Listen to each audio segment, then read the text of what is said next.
Hello everyone. तो इसमें हम मध्यकालीन भारतीय इतिहास स्टार्ट कर रहे हैं और जो फर्स्ट टॉपिक हमारे पास है वो है भारत पर मुस्लिम आक्रमण। क्वेश्चन देखते हैं, शाहनामा के लेखक फरिश्ता किसके दरबार से संबंधित थे। तो फरिश्ता जो है किसके दरबार से संबंधित थे उसे हमें बताना है। तो देखिए जो एप्रोप्रिएट क्वेश्चन होना चाहिए वो होना चाहिए शाहनामा के लेखक फिरदौसी किसके दरबार से संबंधित थे, फरिश्ता जो है नहीं होना चाहिए। तो क्वेश्चन गलत है ये हमारा। फिर भी हम ऑप्शन देखते हैं, सुबुक्तगीन, महमूद गजनबी, मोहम्मद गोरी और अल्पतगीन। ठीक है, तो ये जो है महमूद गजनवी है उनके दरबार से फिरदौसी का संबंध था। ठीक है, तो जो हमारा क्वेश्चन है वो त्रुटिपूर्ण है क्योंकि शाहनामा का जो लेखक है वो फरिश्ता ना होकर फिरदौसी हैं और ये महमूद गजनवी के दरबार के प्रसिद्ध विद्वान कवि थे। जो है ये पूर्व के होमर की उपाधि दी जाती है। तो जो है फिरदौसी को पूर्व के होमर की उपाधि दी जाती है। इस प्रकार ये जो संभावित क्वेश्चन है वो बी होना चाहिए। अगर फरिश्ता की जगह हम फिरदौसी कर देते हैं तो हमारा आंसर जो है फिरदौसी महमूद गजनवी के दरबार से इनके जो है महान कवि थे और इतना ही नहीं, इनको पूर्व के होमर की उपाधि दी जाती है। ठीक है, फरिश्ता जो है 1560 से 1620 में 1620 ने तारीख़ फरिश्ता, ठीक है, तारीख़ फरिश्ता या गुलशन ए इब्राहिम नामक किताबें लिखी। इनका पूरा नाम जो है मोहम्मद कासिम हिंदू शाह है। पूरा नाम क्या है? मोहम्मद कासिम हिंदू शाह। ठीक है, यह कुछ समय तक अहमदनगर के शासक मुर्तजा निज़ाम शाह के दरबार में रहे और बाद में बीजापुर चले गए। इनकी पुस्तक तारीख़ फरिश्ता, क्या नाम है? तारीख़ फरिश्ता, बीजापुर के शासक इब्राहिम आदिल शाह को समर्पित थी। तो जो तारीख़ फरिश्ता है वो जो आपका आदिल शाह जो है, कहाँ का? इब्राहिम आदिल शाह, बीजापुर का जो शासक हैं उनको जो है समर्पित थे। ठीक है, तो ये फरिश्ता की बात कर रहे हैं। नेक्स्ट हमारा है गुलाम वंश। तो देखते हैं निम्नलिखित सुल्तानों में से किसने गढ़मुक्तेश्वर की मस्जिद की दीवारों पर अपने शिलालेख में स्वयं को खलीफा का सहायक कहा है। तो देखिए खलीफा का सहायक किसने अपने आप को कहा है गढ़मुक्तेश्वर के जो मस्जिद की दीवारों पे? तो ऑप्शन है बलबन और कैकुबाद। तो ये सही जो उत्तर हमारा बलबन होगा। और ऑप्शन इसमें और भी था, देखिए जलालुद्दीन खिलजी और उपरोक्त में से कोई नहीं। तो जो बलबन है, बलबन ने ही गढ़मुक्तेश्वर की मस्जिद के दीवारों पर उसमें जो शिलालेख है उसमें उत्कीर्ण कराया कि वो उन्होंने अपने आप को स्वयं को खलीफा का सहायक कहा। ठीक है, नेक्स्ट देखते हैं बेरोजगारों के लिए सहायतार्थ दिल्ली के निम्नलिखित सुल्तानों में से किसने रोजगार कार्यालय की स्थापना कराई। देखिए अगर रोजगार कार्यालय पूछता है तो उसकी स्थापना फिरोज शाह तुगलक ने कराया। ठीक है, फिरोज शाह तुगलक ने कराया। तो देखिए फिरोज शाह तुगलक जो है वो सामान्य लोगों की भलाई के लिए उपकार्य कार्य किए और एक दफ्तर जो है रोजगार दफ्तर खोलकर एक प्रत्येक मनुष्य के गुण और योग्यता की पूरी जांच पड़ताल के बाद यथासंभव अधिक से अधिक लोगों को नियुक्त देकर उन्हें बेकारी की समस्या जो है हल करने का उन्होंने एक प्रयास किया। ठीक है, नेक्स्ट हमारा जो क्वेश्चन है वो है, देखिए सर्वप्रथम लोक विभाग, ठीक है, लोक निर्माण विभाग की स्थापना किससे कराई? तो इसका भी संबंध जो है फिरोज शाह तुगलक से है। ठीक है, आपका लोक निर्माण विभाग है उसकी स्थापना जो है फिरोज शाह तुगलक ने ही कराई थी। देखिए सल्तनत काल में सर्वप्रथम फिरोज शाह तुगलक ने ही लोक निर्माण विभाग की स्थापना कराई थी और कहा जाता है कि फिरोज ने 300 नवीन नगरों का निर्माण कराया। 300 नवीन नगरों का निर्माण कराया है। उनके द्वारा बसाए गए नगरों में फतेहाबाद, हिसार, फिरोजपुर, जौनपुर, फिरोजाबाद ये प्रमुख थे। फरिश्ता के अनुसार फिरोज ने 40 मस्जिदें, ठीक है, कितनी? 40 मस्जिदें, 30 विद्यालय, 20 महल, 100 सराय, 200 नगर, 100 अस्पताल, मकबरे, 100 जो है सामूहिक स्नानगृह, 10 स्तंभ और 150 पुलों का निर्माण कराया। ठीक है, फरिश्ता के अनुसार ये जो है बातें फिरोज के बारे में उन्होंने बताई हैं। अपने बंगाल अभियान के दौरान उन्होंने एकदला, ठीक है, एकदला का नया नाम आज़ादपुर, एकदला एक जगह थी उसका नया नाम जो है आज़ादपुर, और पांडुआ का नया नाम फिरोजाबाद। तो फिरोजाबाद का पुराना नाम क्या था? पांडुआ। क्या नाम था? पांडुआ। और एकदला का जो नया नाम है उसको आज़ादपुर कर दिया। ठीक है, अब उसके राज्य का मुख्य वास्तुकार जो था वो कौन था? मलिक गाजी शहना। ठीक है, आर्किटेक्ट जो थे वो थे मलिक गाजी शहना। याद रखिएगा, मलिक गाजी शहना। प्रत्येक भवन की योजना उसके व्यय अनुमान के साथ दीन ए विजारक के सम्मुख रखा जाता। दीन ए विजारक जो है ट्रेजरी डिपार्टमेंट था, और वहाँ पे जो है जितना व्यय होना था उसको जो है अनुमान उसका लगा के दीन ए विजारक के सामने ये धन रख दिया जाता था, और ये जो धन है वो आवंटित कर दिया जाता था। ठीक है, नेक्स्ट हमारा, निम्नलिखित में से किसने आगरा की स्थापना की थी? तो आगरा की स्थापना किसने की थी? आगरा की स्थापना सिकंदर लोदी ने की थी। ठीक है, ऑप्शन तो हमारे थे बलबन ने, बहलोल लोदी ने, सिकंदर लोदी ने और फिरोज तुगलक ने। तो जो आगरा की स्थापना थी वो सिकंदर लोदी ने की थी। ठीक है, बहलोल लोदी ने अपनी मृत्यु के पहले अपने तीसरे पुत्र निज़ाम खां को, जो बहलोल लोदी हैं उन्होंने अपनी मृत्यु के पहले ही अपने तीसरे पुत्र कौन है, निज़ाम खां को अपना उत्तराधिकारी नियुक्त कर दिया था। किंतु कुछ सरदारों ने इसका विरोध किया, जिसके मुख्य कारण यह था कि निज़ाम खां की माँ जयबंद एक सुनार की पुत्री थी। ठीक है ना, जो निज़ाम खां की माँ थी जयबंद, वो एक सुनार की पुत्री थी, और कुछ शक्तिशाली सरदारों ने निज़ाम खां का साथ दिया। तो कुछ जो सरदार लोग थे उन्होंने निज़ाम खां को हेल्प किया, और 17 जुलाई 1489 को निज़ाम खां सुल्तान सिकंदर शाह के नाम से सिंहासन में बैठा। तो ये सिकंदर शाह के नाम से जो निज़ाम खां था वो जो है सिंहासन पे बैठ गया।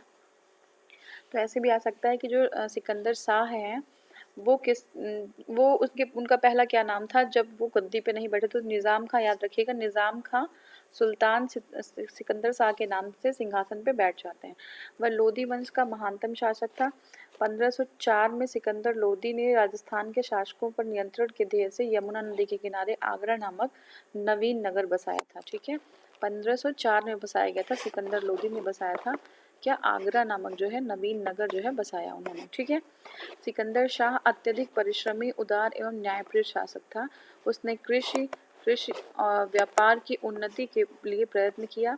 नाप का पैमाना गजे सिकंदरी उसी के समय से आरंभ किया गया। उसने निर्धनों के लिए मुफ्त भोजन की व्यवस्था की। उसके समय में योग्य व्यक्तियों की एक सूची बनाकर प्रत्येक 6 माह के पश्चात उनके सामने प्रस्तुत किया जाता था। वह शिक्षित विद्वान था। उसके स्वयं के आदेश एक आयुर्वेदिक ग्रंथ का फारसी अनुवाद किया गया था। ठीक है, उसके आदेश से आयुर्वेदिक ग्रंथ का एक जो है फारसी में अनुवाद किया गया था, और जिसका नाम है फरहंगे सिकंदरी। क्या नाम रखा गया? फरहंगे सिकंदरी। उसके समय में गायन विद्या एक श्रेष्ठ ग्रंथ था। गायन विद्या क्या था? एक श्रेष्ठ ग्रंथ था। ठीक है, लज्जत ए सिकंदर शाही की रचना जो है हुई थी। लज्जत ए एक श्रेष्ठ ग्रंथ जो है था, लज्जत ए सिकंदर शाही की रचना हुई। ठीक है, उसी के गायन के क्षेत्र में एक जो क्या था कि एक श्रेष्ठ ग्रंथ की जो है रचना हुई थी उसके समय में, लज्जत ए सिकंदर शाही। ठीक है, नेक्स्ट हमारा है, सिकंदर लोदी शहनाई सुनने का बहुत शौकीन था। तो क्या था? सिकंदर लोदी जो है शहनाई का बहुत शौकीन था, और गुलरुखी उपनाम से कविताएं लिखता। तो ये बहुत इंपॉर्टेंट है, गुलरुखी उपनाम से कविताएं कौन लिखता था? तो ये आपके जो है सिकंदर लोदी। ठीक है, नेक्स्ट जो हमारा क्वेश्चन है वो देखते हैं। देखिए, निम्नलिखित सुल्तानों में से कौन अन्न के ऊपर कर समाप्त करने के लिए जाना जाता है? तो जो ग्रेन्स थे उसके ऊपर जो टैक्स को ख़त्म कर दिया गया वो जो है सिकंदर लोदी ने किया। ठीक है, सिकंदर लोदी के द्वारा किया गया। तो हमारा सही उत्तर है डी, सिकंदर लोदी। सिकंदर लोदी के राज्यारोहण तक लोदी वंश की सत्ता सुदृढ़ रूप से स्थापित हो चुकी थी, और उसने भू राजस्व के सुधार में रुचि ली।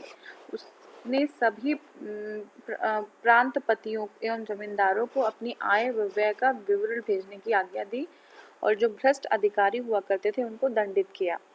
तो सिकंदर के समय में भूमि मापन के लिए एक समान गज का प्रचलन किया गया, और जिससे गजे सिकंदरी कहा गया। बहुत इंपॉर्टेंट है, एक समान गज का जो है प्रचलन हुआ और जिसको गजे सिकंदरी के नाम से जाना गया। गज का प्रयोग कालांतर में शेरशाह और अकबर ने अपने शासनकाल में किया। ठीक है, तो गज का प्रयोग जो है शेरशाह और अकबर द्वारा भी किया गया। सुल्तान सिकंदर ने अनाज से जकात यानी कि आयकर समाप्त कर दिया, क्योंकि जो सिकंदर होते हैं वो अनाज से जकात एक आय थी उसको समाप्त कर दिया, और सभी इतिहासकार उसके शासनकाल में सल्तनत की समृद्धि का वर्णन करते हैं। जितने हिस्टोरियंस हैं उसके शासनकाल में सल्तनत की समृद्धि का वर्णन करते हैं।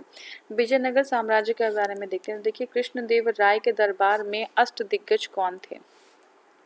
तो अष्ट दिग्गज उनके 8 तेलुगु कवि थे, उनको अष्ट दिग्गज कहा गया। अष्ट दिग्गज कौन थे? उनके 8 जो है तेलुगु जो है कवि थे, अष्ट दिग्गज। ठीक है, ये हो गया।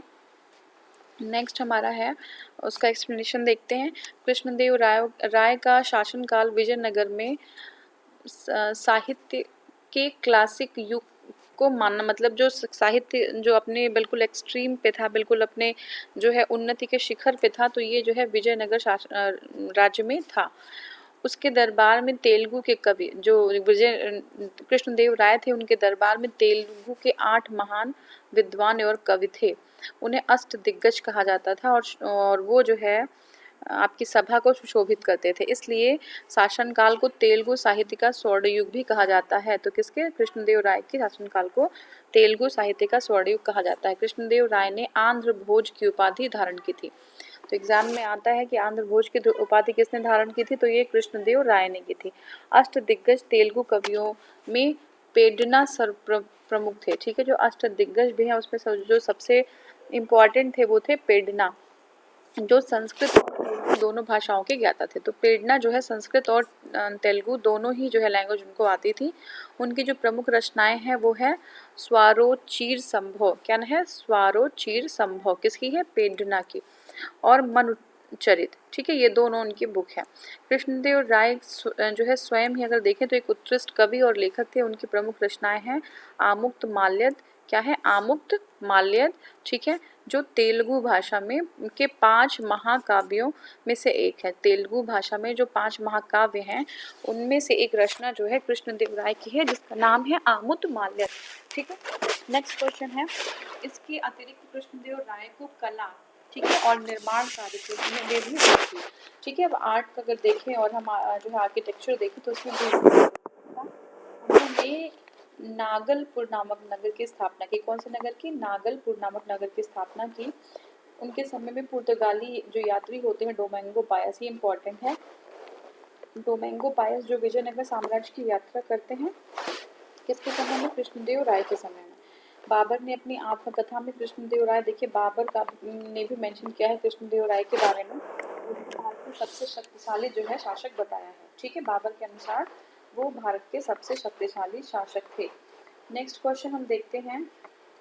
तो नेक्स्ट हमारा है, प्रसिद्ध विजयनगर शासक कृष्णदेव राय के अधीन किस साहित्य का स्वर्ण युग था? तो कौन से साहित्य का स्वर्ण युग था? तो अगर हम देखें तो यह तेलुगु, क्योंकि उनकी जो आमत माल्यद थी वो भी तेलुगु में ही लिखी गई थी। नेक्स्ट हमारा है, अब्दुल रज्जाक विजयनगर आया था तो वो देवराय सेकेंड के टाइम पे, और डोमिंगो पायस जो आए थे वो जो है कृष्ण के समय आए थे, और अब्दुल रज्जाक जो है वो देवराय के समय आते हैं और देवराय सेकेंड के समय आते हैं, याद रखिएगा। हाँ, तो नेक्स्ट है, फारसी राजदूत जो है अब्दुल रज्जाक संगम वंश के सबसे प्रतापी जो राजा होते हैं वो कृष्णदेव शासक देवराय सेकेंड के समय में जो है विजयनगर में आते हैं। ये टाइम जो होता है वो 1422 से 1446 तक। ठीक है, नेक्स्ट हम देखेंगे निम्नलिखित में से किसने कुतुब मीनार के निर्माण में योगदान नहीं दिया? तो किसने नहीं दिया था? तो देखते हैं, अलाउद्दीन खिलजी ने नहीं दिया था। कुतुबुद्दीन ऐबक ने, आपको पता है कि ऐबक ने दिया है, इल्तुतमिश ने भी दिया था और फिरोज शाह तुगलक ने भी दिया था, लेकिन अलाउद्दीन खिलजी का कोई कंट्रीब्यूशन नहीं होता। तो देख लेते हैं, जो कुतुब मीनार का निर्माण है वो कुतुबुद्दीन ऐबक ने आरंभ कराया था, और जो सुल्तान इल्तुतमिश के शासनकाल में इनका निर्माण कार्य पूरा हुआ।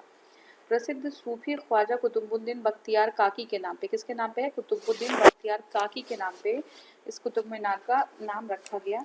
यह गोलाकार तथा पंचमंजिली इमारत है। गोलाकार है और पंचमंजिली, 5 मंजिलें हैं। फिरोज शाह तुगलक के शासनकाल में इसकी चौथी मंजिल को काफ़ी हानि हुई थी, जिस पर फिरोज ने चौथी मंजिल के स्थान पर 2 और मंजिलों का भी निर्माण कराया। ठीक है, जो कुतुब मीनार है उसमें 4 मंजिलों के स्थान पर 5 मंजिलें बनी, जो आज भी विद्यमान है, और सुल्तान अलाउद्दीन खिलजी ने कुतुब मीनार के निर्माण में कोई भी योगदान नहीं दिया। ठीक है, नेक्स्ट हमारा है दिल्ली सल्तनत। तो देखते हैं अमीर खुसरो का जन्म कहाँ पे हुआ था? तो अमीर जो खुसरो हैं उनका जन्म एटा में हुआ था, एटा में। ठीक है, तो ऑप्शन हमारा आगरा, बाराबंकी, इटावा और एटा। तो एटा में जो है अमीर खुसरो का जन्म हुआ था। ठीक है, तो ये क्वेश्चन नेक्स्ट हम देखते हैं कि व्याख्या क्या है इसकी। अबुल हसन यामुद्दीन खुसरो, ठीक है, अबुल हसन यामुद्दीन खुसरो, जिसे हम प्राय अमीर खुसरो के नाम से जानते हैं। उनका जन्म 1253 ईस्वी में या फिर 651 हिजरी बोलेंगे इसको, उत्तर प्रदेश के वर्तमान में कासगंज काशी रामनगर जिले के पटियाली नामक स्थान पर हुआ था। कहाँ हुआ था? कासगंज काशी रामनगर के जिले के पटियाली नामक गांव में हुआ था। खुसरो जो होते हैं वो स्वयं को तूते हिंद बोलते, क्या बोलते हैं? तूते ए हिंद, ठीक है। और यह 8 वर्ष की आयु में ही कविता रचने लगे थे। 8 वर्ष की आयु में ही इन्होंने कविता जो है रचने लगी। और ऐतिहासिक विषय को लेकर जो हिस्टोरिकल इश्यूज थे उसको जो है लेकर उनकी पहली जो मसनवी किरान उस सादेन है, जो उनकी पहली रचना है वो क्या है? मसनवी किरान उस सादेन। उसकी अन्य रचनाएं जो हैं वो क्या है? मिफ्ता उल फुतूह, और ये इंपॉर्टेंट है रचनाएं, आप ध्यान रखिएगा। मसनवी किरान उस सादेन, मिफ्ता उल फुतूह, फजाइन उल फुतूह, फजाइन उल फुतूह, तारीख अलाई, आशिका, ठीक है, नूर सिपहर और तुगलक नामा। तो ये सारी जो है किसकी रचनाएं हैं? ये आपके जो तूती हिंद जिसको खुसरो बोला जाता है, ठीक है, अमीर खुसरो, तो उनकी रचना एक बार फिर से खुसरो की रचना देख लीजिए। मसनवी किरान उस सादेन, मिफ्ता उल फुतूह, खुजाइन उल फुतूह, आशिकी, नूर सिपहर और तुगलकनामा। तुगलकनामा अमीर खुसरो की अंतिम ऐतिहासिक मनसबी थी। तो जो है आपका तुगलकनामा था वो लास्ट जो है ऐतिहासिक मनसबी था। अब अमीर खुसरो की अगर बात करें तो उनका जन्म 1252 में हुआ था, और कहीं कहीं 1253 भी है। तो ये आपका दिल्ली सल्तनत के बारे में देखते हैं। देखिए, निम्नलिखित में से किस प्रथा की शुरुआत राजपूतों के समय में हुई? तो ये जौहर प्रथा की शुरुआत हुई राजपूतों के समय में, जौहर प्रथा की शुरुआत हुई, ठीक है। तो ऑप्शन में हमारा देख लीजिए, सती प्रथा, बाल विवाह, जौहर, और इसमें से कोई नहीं, तो ऐसे ऑप्शन थे। तो जौहर प्रथा जो है स्टार्ट हुई थी आपके राजपूत काल में, ठीक है। एक्सप्लेनेशन देखते हैं। राजपूतों द्वारा मुस्लिम आक्रमण से, जो मुस्लिम के आक्रमण, तो उनकी जो स्त्रियां थीं वो रक्षा के लिए जौहर प्रथा जो है प्रचलन हो गया था।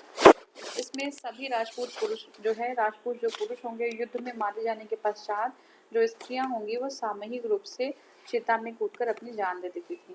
सती प्रथा एवं बाल विवाह जैसी प्रथाएं यद्यपि राजपूत के समय में बढ़ी, तथापि ये पहले से चले आ रही हैं। जो सती प्रथा थी और बाल विवाह थी तो राजपूत के टाइम में तो उसका जो है फ्रीक्वेंसी इंक्रीज हुई थी, लेकिन ये जो है प्रथाएं पहले से ही चली आ रही थी, ठीक है। नेक्स्ट हमारा है उत्तर भारत एवं दक्कन के प्रांतीय राजवंश। तो जौनपुर नगर निम्नलिखित की स्मृति में स्थापित किया गया है। तो किसकी स्मृति में? तो मोहम्मद बिन तुगलक की स्मृति में, ठीक है। तो जौनपुर अगर हम देखें तो मोहम्मद बिन तुगलक की स्मृति में जो है स्थापित किया गया, मोहम्मद बिन तुगलक, ठीक है। कौन सा स्थान? जौनपुर, ठीक है। देखते हैं। तो फिरोज शाह तुगलक ने 300 नवीन नगरों की स्थापना की। 300 नवीन नगरों की स्थापना जो है फिरोज शाह तुगलक ने की। उनके द्वारा बसाए गए नगरों में फतेहाबाद, हिसार, फिरोजपुर और जौनपुर थे। तो कौन कौन से नगर उन्होंने बसाए?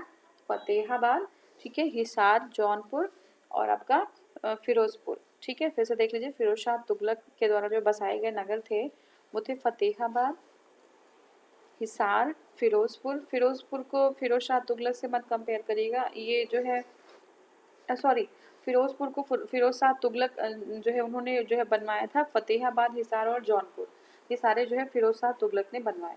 जौनपुर की स्थापना फिरोज तुगलक ने अपने चचेरे भाई जूना खां या मोहम्मद बिन तुगलक की स्मृति में की थी। तो ये सारे जो जगह थे वो मोहम्मद बिन तुगलक ने जो है फिरोज शाह तुगलक के ने करवाए थे। लेकिन अगर जौनपुर की बात करें तो जौनपुर ने में तुगलक ने अपने भाई जूना खां या मोहम्मद बिन तुगलक की स्मृति में इसको बनवाया था। स्वतंत्र मोहम्मद शाह द्वितीय के शासनकाल में जौनपुर एक स्वतंत्र राज्य बना, ठीक है। मोहम्मद शाह द्वितीय के शासनकाल में जौनपुर एक स्वतंत्र राज्य बना। इसका संस्थापक मलिक सरवर था, ठीक है। तो ध्यान रखिएगा, इसके जो जौनपुर के संस्थापक मलिक सरवर, जिससे स्वतंत्र शर्की राज्य की स्थापना की। और जो है जौनपुर में जो है मलिक सरवर ने शर्की राज्य की स्थापना कर दी। मलिक सरवर मोहम्मद शाह द्वितीय का दास था। मलिक सरवर कौन था? मोहम्मद शाह द्वितीय का दास था। सुल्तान ने उसकी मलिक उश शर्क, क्या नाम है? मलिक उश शर्क यानी कि पूर्व का स्वामी तथा ख्वाजा ए जहां की उपाधि प्रदान की थी। शर्की शासकों ने लगभग 85 वर्षों तक जौनपुर की स्वतंत्रता को स्थापित रखा, किंतु 1479 में बहलोल लोदी ने इसके अंतिम शासक हुसैन शाह तुर्की को पराजित कर 1479 में क्या होता है कि जो बहलोल लोदी होते हैं वो जो हुसैन शाह टर्की को पराजित कर दिया और जौनपुर को पूरा दिल्ली सल्तनत का अंग बना दिया। ठीक है, नेक्स्ट हमारा जो क्वेश्चन है वो है जौनपुर नगर की स्थापना किसने की? तो अभी हमने जस्ट देखा फिरोज शाह तुगलक ने की थी जौनपुर नगर की स्थापना अपने भाई के जूना खां की याद में, जो थे फिरोज जो है आपका जूना कौन थे जूना खां? तो अभी हमने जस्ट देखा था कि जो जूना खां थे वो जो है फिरोज शाह के भाई थे। ठीक है ना, तो आगे देखते हैं। हाँ ठीक है, तो ये हो गया और हमारा नेक्स्ट जो क्वेश्चन है, हाँ ठीक है, निम्नलिखित में से किस शासक ने सर्वप्रथम जजिया कर को समाप्त कर दिया? तो कौन से शासक थे जो जजिया कर को समाप्त कर दिए थे? देखिए ऑप्शन में हमारा है जैन उल ओबिदीन और मोहम्मद बिन तुगलक, हुसैन शाह सरकी और अकबर। तो जैनुल आबिदीन जो है या जैनुल आबिदीन जो है उन्होंने जो है सबसे पहले क्या किया था? जजिया कर को समाप्त किया था। नेक्स्ट हम देखते हैं 1470 ईस्वी तक लगभग आधी सदी का लंबा और समृद्धपूर्ण शासन चलने वाले कश्मीर के सुल्तान जैन उल आबिदीन ने सर्वप्रथम सहिष्णुता की नीति अपनाई। ठीक है, जैन उल आबिदीन ने सहिष्णुता की नीति अपनाई थी और क्या किया था? कश्मीर के निर्वासित ब्राह्मणों को वापस बुला लिया था। जो कश्मीर से ब्राह्मण निर्वासित किए थे उनको वापस बुला लिया, जजिया कर हटा लिया और नए मंदिरों का निर्माण कराने की अनुमति प्रदान की। वह मांस खाने से दूर रहा और उसने गो हत्या पर प्रतिबंध लगाया। ठीक है, ये हमारा है। नेक्स्ट है द्वार समुद्र किस राजवंश की राजधानी है? द्वार समुद्र किस राजवंश की राजधानी है? द्वार समुद्र जो है होयसल की राजधानी है। ठीक है, किसकी है? द्वार समुद्र होयसल की राजधानी है। ठीक है, होयसल। नेक्स्ट देखते हैं हैलीबिडू कर्नाटक राज्य के हसन जिले में स्थित है। हैलीबिड कहाँ पे है? कर्नाटक के हसन में स्थित है। इसे पूर्व में द्वार समुद्र के नाम से जाना जाता था। तो पूर्व में से क्या से जाना जाता था? द्वार समुद्र के नाम से जाना जाता था। ठीक है, अब देखिए यह होयसल राजवंश की राजधानी थी। तो हैलीबिड जो है क्या है? होयसल राजवंश की राजधानी है। ठीक है, हैलीबिड जो है होयसल राज की राजधानी है और इसे स्टार्टिंग में द्वार समुद्र के नाम से जाना जाता था। ठीक है, ये हो गया हमारा। भक्ति और सूफी में आते हैं। तो देखिए भक्ति आंदोलन का प्रारंभ किसने किया था? तो ये अलवर संतों द्वारा किया गया था। ठीक है, भक्ति आंदोलन का उदय सर्वप्रथम द्रविड़ देश में, ठीक है, द्रविड़ देश में हुआ था।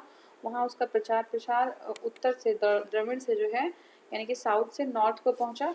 भागवत पुराण में कहा गया है कि यदि कि भक्ति द्रविड़ में जन्मी, कर्नाटक में विकसित हुई और कुछ काल तक महाराष्ट्र में रहने के बाद गुजरात पहुंची जो जीर्ण हो गई। ठीक है ना, तो मतलब जो आपकी जो है भगवत पुराण में क्या कहा गया कि जो भक्ति है वो द्रविड़ में उसका जन्म होता है, कर्नाटक में वो डेवलप होती है और कुछ टाइम तक महाराष्ट्र में रहने के बाद गुजरात में आते आते वो जीर्ण हो जाती है। ठीक है, जो भक्ति आंदोलन है उसका सूत्रपात दक्षिण में 8वीं सदी में हुआ। ठीक है, भक्ति आंदोलन का सूत्रपात दक्षिण में 8वीं सदी में महान दार्शनिक शंकराचार्य के उदय के साथ हुआ, जिन्होंने विशुद्ध अद्वैतवाद का प्रचार किया। क्या किया उन्होंने? विशुद्ध जो है अद्वैतवाद का प्रचार किया। भक्ति आंदोलन को दक्षिण के वैष्णव अलवर संतों और नैनार संतों ने प्रसारित किया। तो भक्ति आंदोलन को क्या किया? दक्षिण के वैष्णव अलवर संत और जो है नैनार संतों ने प्रसार किया इसका। ठीक है, नेक्स्ट जो हमारा है शुद्ध अद्वैतवाद का प्रतिपादन किसने किया? शुद्ध अद्वैतवाद की बात की जा रही है तो उसका प्रतिपादन करते हैं वल्लभाचार्य। ठीक है, शुद्ध अद्वैतवाद का जो प्रतिपादन है वो वल्लभाचार्य करते हैं। श्री वल्लभाचार्य सोमयाजी कुल के तैलंग ब्राह्मण श्री लक्ष्मण भट्ट के पुत्र थे। ठीक है, तो वल्लभाचार्य कौन थे? सोमयाजी के कुल, एक कुल है उसके जो है तैलंग ब्राह्मण थे ये, और ये लक्ष्मण भट्ट के पुत्र थे। तो परंपरा के अनुसार इन्होंने रुद्र संप्रदाय के प्रवर्तक विष्णु स्वामी के मत के अनुसार का अनुसरण किया। तो कौन सा? रुद्र संप्रदाय के जो प्रवर्तक थे विष्णु स्वामी, उनके मत का जो है इन्होंने क्या किया? अनुसरण किया और विकास करके अपना शुद्ध द्वैतवाद मत, मतलब शुद्ध अद्वैतवाद या पुष्टि मार्ग को जो है प्रतिष्ठित किया। अग्नि के अवतार माने जाते हैं ये, ठीक है। जो वल्लभाचार्य हैं, श्री वल्लभाचार्य, ये अग्नि के अवतार माने जाते हैं और इनके जीवन का अधिकांश समय काशी, अरैल मतलब प्रयाग और वृंदावन में व्यतीत हुआ, ठीक है। कबीर एवं धर्मदास, ठीक है। कबीर एवं धर्मदास के मध्य जो संवाद है उसका शीर्षक क्या है, ये है अमर मूल। क्या शीर्षक है, अमर मूल। तो देखिए शबद, साखी, रमैनी कबीर की रचनाएं हैं। तो कौन कौन सी में, शबद, साखी, रमैनी, ये कबीर की रचनाएं हैं। परंतु धर्मदास के साथ उनके संवादों का जो संकलन है वो अमर मूल शीर्षक से प्राप्त होता है। नेक्स्ट हमारा है, निम्नलिखित में से कौन सा इस्लाम से प्रभावित था। तो चैतन्य, मीराबाई, वल्लभाचार्य, नामदेव। तो देखिए जो नामदेव थे वो जो है इस्लाम से जो है प्रभावित थे। महाराष्ट्र में भक्ति आंदोलन को लोकप्रिय बनाने के बाद नामदेव की जो महत्वपूर्ण भूमिका हो गई थी भक्ति आंदोलन को प्रोपागेट करने के बाद। इनका जन्म 1270 में जो है पंढरपुर में हुआ था। इनके गुरु ज्ञानेश्वर थे। तो इनके गुरु कौन थे, ज्ञानेश्वर थे, ठीक है। ये हमारा हो गया। और नेक्स्ट है, ये कौन से संप्रदाय से बिलोंग करते थे। तो ये जो है बारकरी संप्रदाय, ठीक है। एक बारकरी संप्रदाय थी, वहां से ये बिलोंग करते थे, ठीक है। अब है विठोबा खेचड़ अथवा खेचर नाम, एक नामपंथी कनफटे ने इन्हें रहस्यवादी जीवन की दीक्षा दी।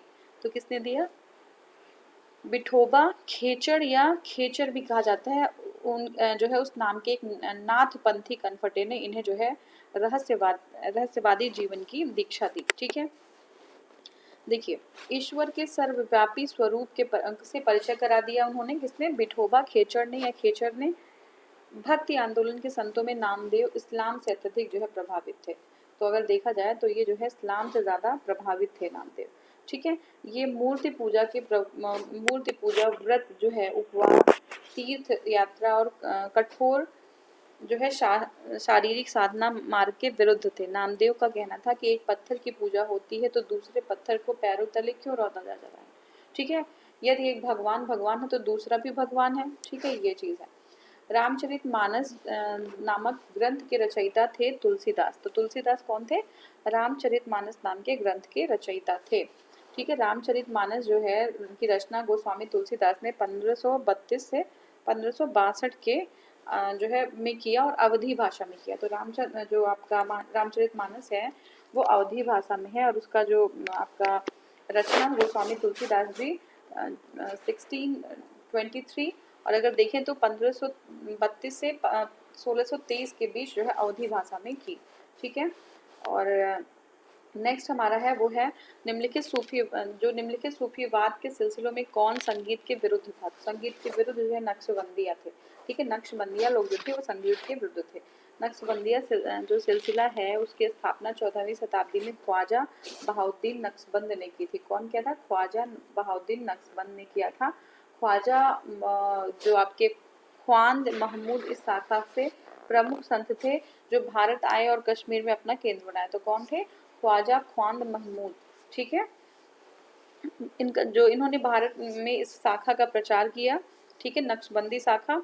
और 17वीं सदी के लगभग ख्वाजा बाकी बिल्लाह द्वारा हुआ, ठीक है। 17वीं सदी के लगभग ख्वाजा बाकी बिल्लाह के द्वारा हुआ जो अपने गुरु की आज्ञा से काबुल गए थे।